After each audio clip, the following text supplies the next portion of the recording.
हे ईश्वर, हमें आत्मशांति दो उन चीजों को स्वीकार करने की जिन्हें हम बदल नहीं सकते, हिम्मत दो उन चीजों को बदलने की जिन्हें हम बदल सकते हैं, और इन दोनों में भेद जानने की सद्बुद्धि दो।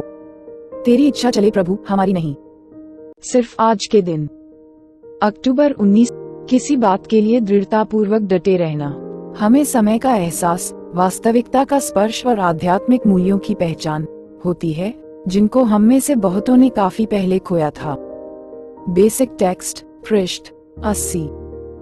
और ज्यादा नशीले पदार्थ पाने के लिए अपने सक्रिय एडिक्शन के दिनों में हम उन सब बातों पर हर तरह का समझौता करने के लिए तैयार थे जिन बातों पर हम भरोसा करते थे। चाहे हमने अपने घरों में या दोस्तों के यहाँ चोरी की हो, अपने को बेचा हो अथवा अपने मालिकों से झूठ बोला हो, हम उन तमाम मूल्यों से आंखें चुरा रहे थे जो हमारे लिए बहुत अहमियत रखते हैं। हर बार जब हमने अपने किसी गहरे आत्मीय विश्वास के साथ समझौता किया, तब हमारे चरित्र का कोई न कोई टुकड़ा भरभरा कर रह गया। और जब तक हम में से बहुत से एनए की पहली मीटिंग में पहुंचते, तब तक कुछ भी शेष नहीं रह गया। केवल हमारे व्यक्तित्व की बर्बादी के उजाड़ खंडहर बाकी बचे थे। अब हम ज्यों ही ईमानदारी से पहली बार आत्मा निरीक्षण करेंगे तो अपने खोए हुए मूल्यों को पुनः ढूंढ लेंगे।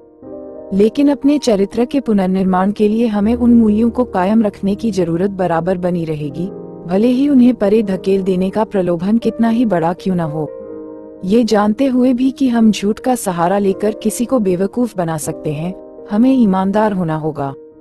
अगर हमने अपने मूल्यों से मुंह मोड़ लिया, तो हम पाएंगे कि सबसे बड़ा झूठ वह है जो हमने अपने स्वयं के प्रति बोला है। अब हम अपनी आत्मा को पुनः छिन्न भिन्न नहीं होने देना चाहते, जबकि उसे दोबारा से पनपने में हमने अपनी पूरी कार्यशक्ति झोंक दी है।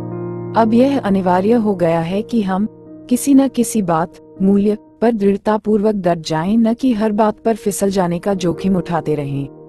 अब हम जो कुछ भी महत्वपूर्ण समझें, हम उस पर अमल करें। सिर्फ आज के दिन मैं किसी न किसी बात पर डटूंगा। अपने जीवन मूल्यों पर टिके रहने में ही मेरी शक्ति है। हे ईश्वर, हमें आत्मशांति दो उन चीजों को स्वीकार करने की जिन्हें हम बदल नहीं सकते, हिम्मत दो उन चीजों को बदलने की जिन्हें हम बदल सकते हैं, और इन दोनों में भेद जानने की सद्बुद्धि दो। तेरी इच्छा चले प्रभु, हमारी नहीं। Thanks for watching. Like, make sure, subscribe at j10._91.